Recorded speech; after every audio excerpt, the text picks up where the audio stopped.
Damn it.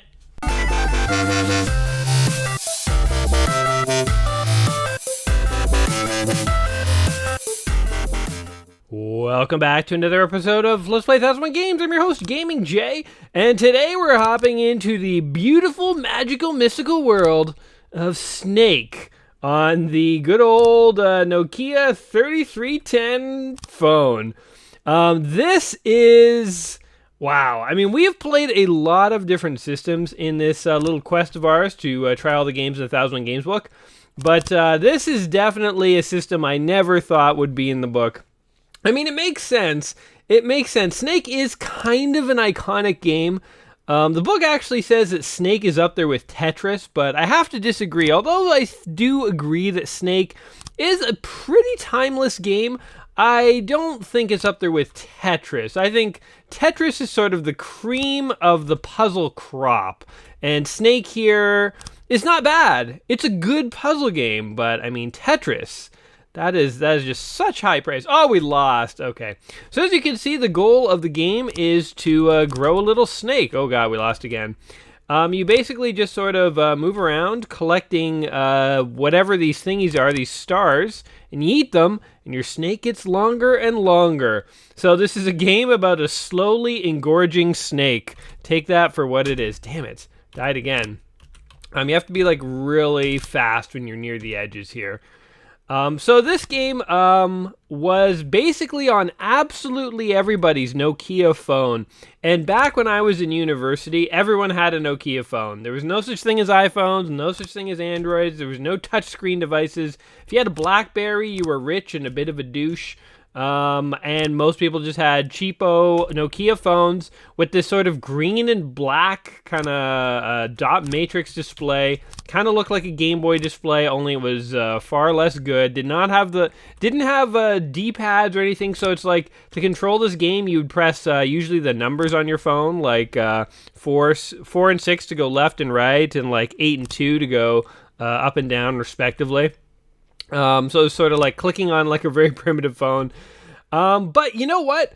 This was like one of the first examples ever that I ever remember playing of a mobile game, you know? The idea that you could play a game on your phone. I mean, before that, you needed a dedicated device like a Game Boy or, God forbid, a Tiger handheld game, which were absolutely the worst. I mean, the Tiger handheld games pretty much use the same technology we're seeing here with sort of like this really primitive light-up display. Oh, yeah, there we go. So when you get to these advanced speeds and advanced levels, there's a strategy. You can't just go directly for your piece, or you will eventually eat your own tail. So what you have to do is sort of like bob and weave like this to like take your time to like kind of compact your snake up into like a small space so that you have more room to operate. That's how you sort of get around. And you kind of want to do this thing where you like go round and round and round the map so that you are sort of consistently giving yourself as much space as possible. So we'll see how far we can get in this game today.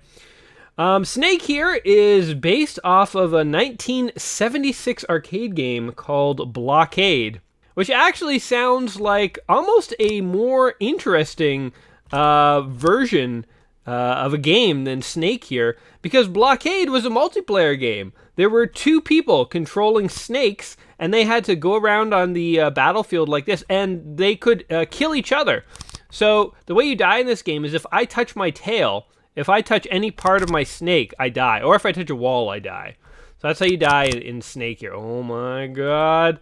See, now we're in a bit of trouble. See, now my snake is almost so big it could like catch up to its own tail. So this is when things start to get tricky. But imagine there were two of us here. Like, you could actually sabotage the other player. And actually, that's like the whole point when you have multiplayer Snake. It's to try and like sabotage the other guy. And that actually, I think, changes Snake into like a whole different arena. Like, as a single player game, it's basically sort of like a puzzle game. Damn it, we missed. But once you add a second player, then it basically becomes sort of like a competitive game. I mean, it basically at that point becomes Tron. You guys remember like the light cycle scene from Tron, where you know, there's like I don't actually really remember Tron all that much. Oh my God. But oh God, Jesus, can't believe we survived. But the light cycle scene in Tron was where they're like on these light cycles, and they are basically, damn it, we died. Man, we got pretty big there, I think. Okay, maybe we'll try a different strategy this time around. So they're all racing around on these like light cycles that are leaving trails behind them, and basically if anyone hits anyone else's trail, they die, just like in Snake. But because there's multiple people, it's like you're trying to like get in front of someone and then instantly turn in front of them so that they smash into your tail, like cut them off. And there actually have been video games based on that are actually pretty fun, and it's basically the idea of Snake here. Oops. That's all Snake is. But yeah, it's kind of fascinating that when this is a one-player game, it is very much like a puzzle game. It's like a personal challenge, like rock climbing. You're just trying to do as good as you possibly can and get as high as you can, like show off your snaking abilities. But when you have 2 players, the game totally changes. It's not a puzzle game anymore. Now it's like a competitive blood sport. So it's very interesting to think about that. I actually, when I read that Blockade was a multiplayer game, and I looked it up, it looks just like this. It's just there's 2 snakes and it's 2 players and you play in the arcades. But when I read that, it kind of got me thinking. I was like, hey, yeah, like when they made Snake, why didn't they keep it multiplayer and just add an AI? Like that would have been amazing. And I know why they didn't do it. It's because Nokia phones could barely make phone calls. They didn't have the computational power to do anything more than this. So there's no way they could have calculated AI movement or whatever. But like an AI version of Snake, where it's 2 players and you're playing against a computer opponent, I think that sounds actually like a far more interesting proposition than this. I mean, not that this isn't fun in the way that like Tetris and Solitaire can sometimes be fun, but I think the game, again, switches from puzzle to be far more action-packed if you're the second player, and that actually sounds pretty cool to me. So actually, one day, I think I would like to check out Blockade with a friend. Maybe I'll make like a note to try and do that sooner rather than later, although maybe I'll forget about it. I don't know. Don't hold me to it, but it would be cool to sort of get in some competitive Snake sometime. So yeah, this game was super popular when I was in university. Some people had Blackberries, and if you had a Blackberry, you usually played Arkanoid, but most people played Snake. I think these days there's something like over 300 plus different versions of Snake on iOS alone. So that's not even including Android. Or do they even still make Windows phones? I don't think they do. I was going to say, or Windows phones, but I'm pretty sure that's defunct now. For years, in fact, I think. So I'm really out of it, guys. I don't stay in touch with the latest haps on mobile phone devices. But oh yeah, this is how you want it. If you can like hug the perimeter like this, it's a very dangerous game to hug the perimeter. Oh damn it, we died. What did I hit? Jeez, it's a very dangerous game to hug the perimeter, but if you get good at it, it's like that's how you stay safe for the longest time. And then when your snake gets really big, you kind of have to like, oh what the heck? I died again. Oh wait, if you press. Hold on, let's test this. I think I know what's happening. So now my snake is 2 pieces. If I press left right now, oh no, what the heck? Or down? Nope. I thought I could like do a 180 into myself and that would kill me, but it doesn't seem to. So I don't know why I was dying there. I was pressing buttons quickly and I guess the game just couldn't handle my awesome snaking abilities. Yeah, so this is Snake. So there's not too much gameplay here for us to sort of watch and be thrilled with. So I decided what I would do for this game is I would actually play 2 games. So I'm going to play Snake, and then I'm going to play the version of Snake that I knew from high school, which was a game called Nibbles.bas. So, Nokia packaged Snake onto their Nokia phones like crazy, and that's how come everyone basically who grew up from my generation knows about Snake at least, or played Snake. Again, it's sort of like Tetris, only I would argue far less successful, and I think far less interesting, Like, they still have Tetris championships. You can go on YouTube and you can watch, like, modern Tetris champions play. Because, like, Tetris is a complicated game. There's all sorts of strategy to it. There's not really so much strategy for Snake. So, although it's, like, a simple and fairly timeless game, I don't think it holds up to Tetris. But Microsoft packaged a version of Snake called Nibbles.bas with QBasic.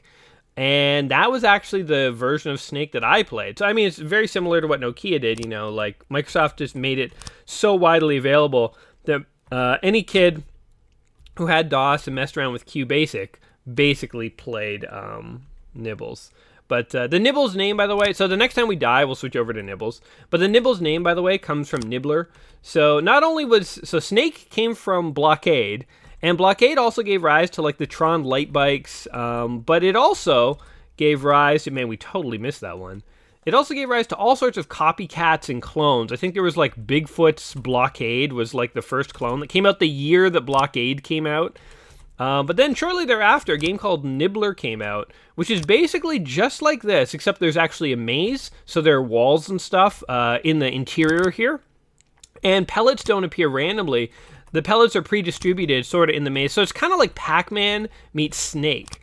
And it actually looks like a fairly interesting game. I've never played it myself, but there is an amazing, amazing documentary that I'm pretty sure is still on Netflix these days called Man vs. Snake. If you like video games, I 100% recommend you check out this documentary, Man vs. Snake. It's about this guy, Timmy McVeigh, not the Unabomber, a different one, a very nice fellow who had like the world championship for like 1 billion points in Nibbler back in the 80s. And it's the story of how he got it.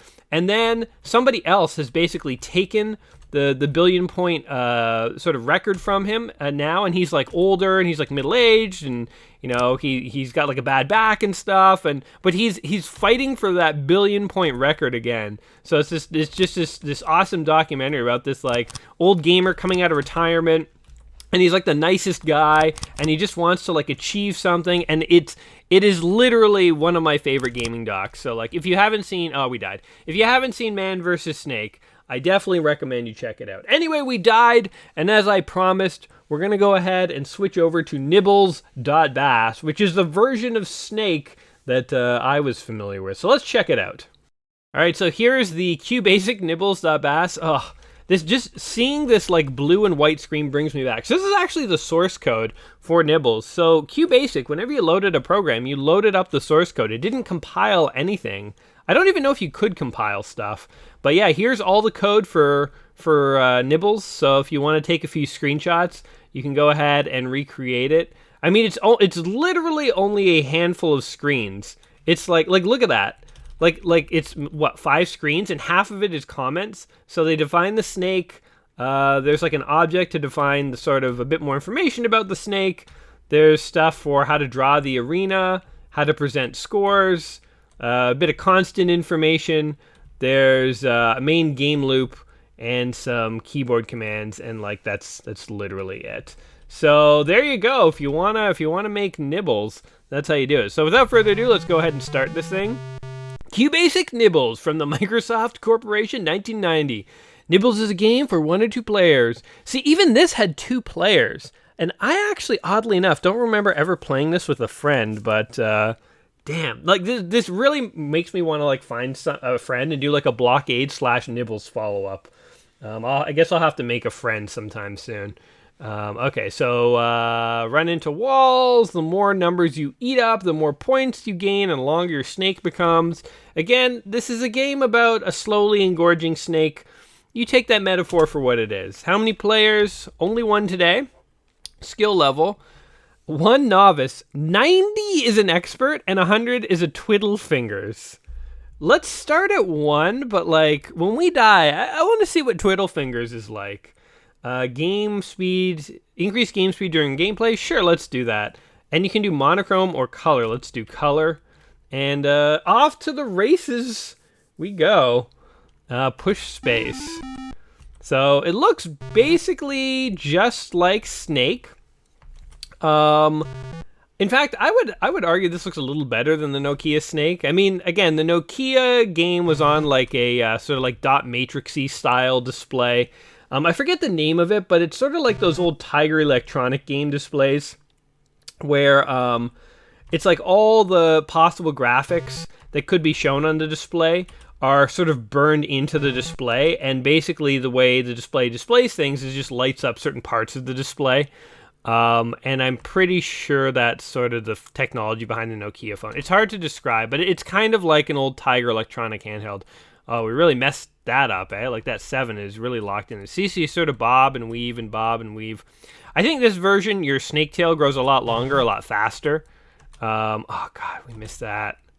Hey-yo! Oh, God. Okay, we got the 9. We got it. There we go. So you only have to get up to 9. And there you go. And so this is a more advanced version of Snake. Again, it's sort of Snake meets Nibbler, and it's called Nibbles. As you can see, now we actually have a little bit of sort of obstacle in the middle of the map. So that adds some complexity to the game. And we'll get that and that because we rock. Yeah, QBasic, just QBasic by itself brings back a lot of memories. So when I was a kid, I used to want to get into programming Mario. I used to think that I'd grow up and I would program Mario games for a living, basically be a game dev. Never happened, but when I did discover QBasic, I got obsessed with figuring out how games were made and stuff, and I would take games. The cool thing about QBasic is you could get a game like this, and pretty much all the source code is right there. You could fiddle with it and play with it. So I remember this. I remember Gorilla.bas. If you guys remember that, the .bas file extension was just .basic, but Gorilla.bas, that was kind of like stationary worms or scorched earth or something. We also had a version of Bomberman that we could play in QBasic that we found online on web crawler. So before Google, you would go to Yahoo, Lycos, web crawler, sometimes Ask Jeeves. I'm pretty sure web crawler we found a version of Bomberman, which was awesome. Man, is web crawler even around anymore? I have no idea. Yeah, so we went to web crawler, found Bomberman, and that's actually pretty cool. I still remember that version of Bomberman, and in fact, it might even still to this day be my favorite version of Bomberman. God, I should look that up too sometime. So for anyone who watches my channel, I maintain a list of games to play that aren't in the 1001 Games book, and that list these days is just... I think when I'm done the 1001 book, I'm going to have a list of 700 games to play that weren't in the book. So it's I'm going to have a lot to play for many years to come. But okay, I got to look up this QBasic Bomberman later. And I don't know when we'll get to it, but one day we will play it. And oh God, I might be trapped here. So you see the train's getting more and more sophisticated. Also, your snake is named Sammy, if you notice up at the top, and we have 5 lives. So there you go. I feel like this game speed is actually too slow because this is actually not that hard at all. I think it would take a long time for me to die. So here's what we're going to do. Let's see what the next level looks like. And once we see the next level, let's reset this game and see about checking out Twiddly Fingers. And let's also just check monochrome. I'm just curious. I think all it will do is change the background to white or black and all the lines to white. I think that's all it will do. Oh, this one's actually quite tricky. Look at that. Oh, that's weird. Did you guys see that when I was... Look, the color of the wall changes when the snake's really close to it. Huh. I wonder why that happens. Interesting. Now, this is actually a hard level. Okay, hold on. Now I'm curious. How much harder do these levels get? I kind of want to go up one more level. See what happens. Oh! It's a bit of a challenge right there. Yep. And so this is Snake. This is Nibbles. This is what we used to do in computer labs when we were in high school. We would figure out ways to play video games. I've said this before, but I think nowadays games are so prevalent in everything that there's less sort of magic in finding a video game on a computer or something. When I was a kid. We didn't have the internet, so if you were sitting at a computer and didn't have a video game, you had no games, right? So discovering that a game like this was pre-packaged in with QBasic was a discovery. Discovering that solitaire just existed in the start menu of all Windows screens was a bit of a discovery. Okay, let's just die. Finding a game on your phone was a big deal. So it was just sort of a different era, man. A different era to be alive. Play again. Let's say yes. Oh no, it's gonna do this. Okay, so we gotta say no to that. We're at negative 4,000 points, by the way. You can actually get negative points. What is this, Jeopardy? Play again. No thanks. All right, back to the code. So we're going to go ahead and start again. Press any key, one player on Twiddle Fingers. Don't increase the speed because Twiddle Fingers is fast enough, and we'll do monochrome. See what happens. And go. Yeah, as I suspect. Oh my god! Holy crap! Holy crap! Somebody can play that fast? I can't even tell when the game's ready. Okay, here we go. Oh god, that's insane.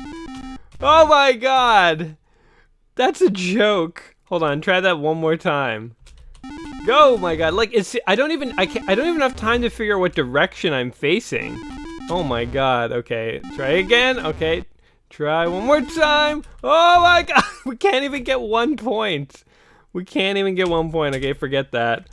Let's just end on one player. Let's just try 60. No, and color.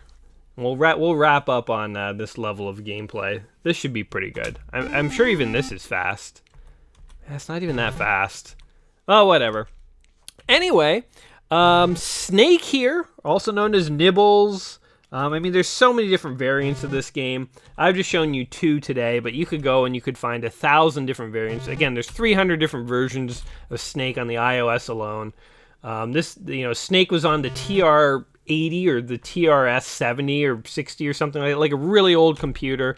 Like basically every single computer out there has some version of Snake. I mean, even phones do. So Snake is one of the games in the book 1,000 video games you must play before you die. I do think that there is something iconic and timeless about Snake. So I do kind of think that, like, it is one of those things that if you've absolutely never played it, it is probably worth a play. It's short. You can find it on virtually any console. I mean, it's not going to blow your mind. It's not going to change the way you think of video games. But it is, you know, I've said the book likens Snake to Tetris, and I disagree a little bit with that assessment. But I don't completely disagree, you know. In the same way that if you've never played Tetris, that's just shocking. If you've never played Snake, that would, like, be shocking. So it's sort of like, you know, if you've never played Tetris, that's like if somebody tells you they never saw Star Wars. It's like, what? You've never seen Star Wars? They might live a perfectly happy life. They just never saw Star Wars. If you've never played Snake, that would be like if you never... like, what's a movie that's, like, not quite as good as Star Wars, but, like, everybody's seen? Oh my god! Oh, I passed the level!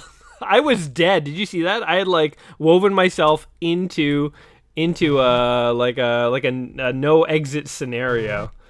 I don't know. It's like some movie like Star Wars that you've never seen. I'm like trying to think. Like everything I can think of is like just as big as Star Wars. Like The Matrix. It's like, yeah, okay, but that's pretty big too. Like, I don't know. It would be like if you never saw Star Trek: The Next Generation. But that is pretty. It's a good show. I don't know. Okay, it's something inferior to Star Wars, but something everyone has seen. So there you go. Those are my thoughts. What do you guys think of Snake here? Did you guys own a Nokia phone back in the day? Did you play this game on your Nokia phone? Did you play Nibbles.bas here? Did you play another variant of Snake? Did you play Nibbler, the arcade game that awesome Netflix doc, Man vs. Snake, shows off? You know, whatever the case may be, let me know in the comments down below. Maybe you have some sort of fun memories of playing this in class and getting caught or something like that. Please share those thoughts or memories or opinions if you got them.